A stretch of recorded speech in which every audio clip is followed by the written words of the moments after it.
Antes de mergulhar nessa história incrível, lembre-se de se inscrever no canal e ativar as notificações. Aqui cada história tem algo a dizer, e você não vai querer perder nenhuma. O trem cortava o silêncio do entardecer como se estivesse fugindo de algo invisível. Dentro de um dos vagões quase vazios, um homem observava o mundo passar pela janela com um olhar distante, não de quem aprecia a paisagem, mas de quem já não encontra sentido em lugar nenhum. Eduardo Montenegro era um homem que tinha tudo, exceto o que realmente importava. Aos 35 anos, ele era dono de um império financeiro construído com frieza, estratégia e uma disciplina quase desumana. Seu nome estampava revistas, seus negócios movimentavam milhões, e sua presença era respeitada ou temida em qualquer sala. Mas naquele instante, sentado em um assento simples de trem, sem seguranças, sem assistentes, sem luxo, ele era apenas um homem cansado. Cansado do barulho constante das negociações. Cansado das pessoas que só se aproximavam por interesse. Cansado de fingir que o sucesso preenchia o vazio que crescia dentro dele. O destino daquele dia deveria ser outro. Um erro banal, um trem errado, o tirou da rota planejada. Mas pela primeira vez em anos, Eduardo não se importou. Não pediu explicações. Não ligou para ninguém. Apenas ficou ali, deixando o desconhecido conduzi-lo. Lá fora a paisagem começou a mudar. Os prédios altos deram lugar a campos abertos. O concreto desapareceu, substituído por árvores antigas e casas simples. O ritmo da vida parecia mais lento, mais humano. Quando o trem finalmente reduziu a velocidade, Eduardo ergueu os olhos. Uma pequena estação surgiu, quase esquecida pelo tempo. Uma placa antiga balançava com o vento, revelando o nome da cidade, Santa Aurora. Ele não sabia por quê, mas algo dentro dele mudou naquele instante. Como se, pela primeira vez em muito tempo, o destino não fosse um número em sua agenda, mas um sentimento. E foi então que ele a viu. No pequeno cais da estação, entre algumas poucas pessoas, uma jovem segurava um cesto de flores. Seus cabelos dançavam com o vento e seu sorriso simples, verdadeiro, parecia iluminar tudo ao redor. Ela não usava roupas caras. Não carregava status. Mas havia algo nela que Eduardo nunca tinha encontrado em todo o seu mundo milionário. Vida. Por um breve segundo, seus olhares se cruzaram através da janela do trem. E sem saber, naquele exato momento, o homem que tinha tudo começou a descobrir o que realmente lhe faltava. O trem parou com um leve rangido metálico, quebrando o silêncio suave que dominava a pequena estação. Eduardo não se levantou imediatamente.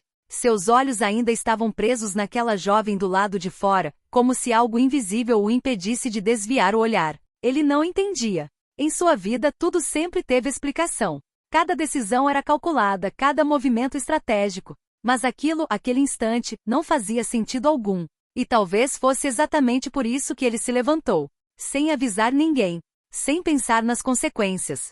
Sem sequer pegar sua mala com pressa, apenas a segurou com firmeza e caminhou até a porta do vagão. Quando seus pés tocaram o chão da pequena estação de Santa Aurora, foi como entrar em outro mundo. O ar era diferente. Mais leve. Mais puro. Sem buzinas, sem vozes apressadas, sem olhares calculistas. A jovem ainda estava ali, agora mais próxima. Ela organizava cuidadosamente as flores em seu cesto, completamente alheia ao fato de que estava sendo observada. Seus movimentos eram simples, delicados, reais. Nada nela parecia ensaiado, nada parecia interessado em impressionar. Eduardo deu alguns passos em sua direção. Você sempre recebe estranhos assim? Ou hoje é um dia especial? Perguntou com um leve sorriso que ele mesmo estranhou ao sentir nascer. A jovem ergueu os olhos. Por um segundo, ela pareceu surpresa, mas não assustada, apenas curiosa. Depende, respondeu ela com um sorriso suave. Você é perigoso? A pergunta o pegou desprevenido. Ele soltou uma pequena risada, algo raro, quase esquecido. Só para quem gosta de complicações. Ela inclinou a cabeça, analisando com atenção. Então acho que você está no lugar errado. Aqui a gente prefere coisas simples. Essas palavras atingiram Eduardo de uma forma inesperada. Simples. Algo que ele nunca teve. E você? Ele perguntou. E sempre fica aqui, esperando trens? Não. Eu vendo flores. Ela levantou levemente o cesto. Mas às vezes, gosto de observar quem chega. Dá para saber muito sobre uma pessoa só pelo jeito que ela desce de um trem. Eduardo arqueou uma sobrancelha, intrigado. E o que você viu em mim? Ela deu um pequeno passo mais perto. Seus olhos encontraram os dele com uma intensidade tranquila, mas profunda. Que você não deveria estar aqui, disse ela calmamente. Mas de algum jeito, precisa estar. O silêncio que se seguiu não foi desconfortável. Pela primeira vez em anos, Eduardo não sentiu necessidade de preencher o vazio com palavras, negócios ou distrações. Porque naquele momento, o vazio simplesmente não estava mais lá. Ao longe, o apito do trem ecoou novamente, avisando que a viagem continuaria. Mas Eduardo não se moveu. E sem perceber, pela primeira vez em sua vida, ele escolheu ficar. Os dias em Santa Aurora passaram de uma forma que Eduardo jamais imaginou possível. Sem reuniões, sem contratos, sem máscaras. Ele começou a acordar cedo, não por obrigação, mas porque queria ver o sol nascer por trás das montanhas. Caminhava pelas ruas de terra, conhecia os moradores pelo nome, e aos poucos, aquele homem que controlava milhões, aprendeu a valorizar coisas que não tinham preço. E tudo isso, por causa dela, Clara. O nome que agora ocupava seus pensamentos de forma constante. A jovem das flores, do sorriso leve, do olhar que enxergava além das aparências. Com ela, Eduardo não era o milionário.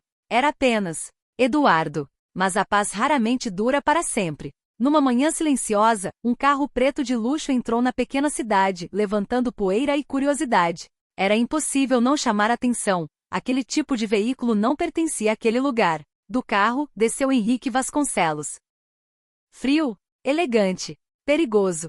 Seu braço direito. O homem que conhecia cada detalhe de sua vida e de seu império. Eduardo já sabia o que aquilo significava. O passado o havia encontrado. Encontrar você aqui foi inesperado, disse Henrique, olhando ao redor com desprezo mal disfarçado. A empresa está um caos. Investidores pressionando. Você desapareceu. Clara observava à distância, sentindo que algo estava prestes a mudar. Eu não desapareci, respondeu Eduardo com calma. Eu só parei. Henrique deu uma leve risada. Homens como você não param. Eles comandam. Ou perdem tudo. Essas palavras ficaram no ar. Pesadas. Reais. Eduardo olhou para Clara. Ela não disse nada. Mas seus olhos diziam tudo. Ela não queria prendê-lo. Não queria mudar quem ele era. Mas também não queria ser apenas uma pausa em sua vida. E naquele momento Eduardo entendeu. Ele não podia ter os dois mundos. Ou voltava para sua vida de poder, ou ficava ali, onde finalmente havia encontrado paz. Henrique abriu a porta do carro. Última chance. O silêncio dominou a cena. O vento passou suave entre eles. Clara apertou levemente o cesto de flores. Eduardo fechou os olhos por um segundo. E então, decidiu. Ele caminhou. Cada passo parecia mais pesado que o anterior. Mas não na direção do carro. Na direção de Clara. Henrique franziu o rosto, incrédulo. Você está cometendo o maior erro da sua vida. Eduardo parou, virou-se pela última vez e respondeu com uma tranquilidade que nunca teve antes. Não. Pela primeira vez, estou fazendo a escolha certa. Henrique entrou no carro sem dizer mais nada. O veículo partiu levando consigo o passado, o poder, e tudo o que antes definia Eduardo. Restou o silêncio. Restou a cidade. Restou Clara. Ela o olhou, ainda surpresa. E agora? Perguntou, quase em um sussurro. Eduardo sorriu. Um sorriso verdadeiro. Agora, eu aprendo a viver. Clara estendeu uma flor. Ele aceitou. E naquele gesto simples selaram algo que nenhum contrato no mundo poderia garantir. O homem que tinha tudo, finalmente encontrou o que realmente importava. E pela primeira vez, não sentiu falta de mais nada.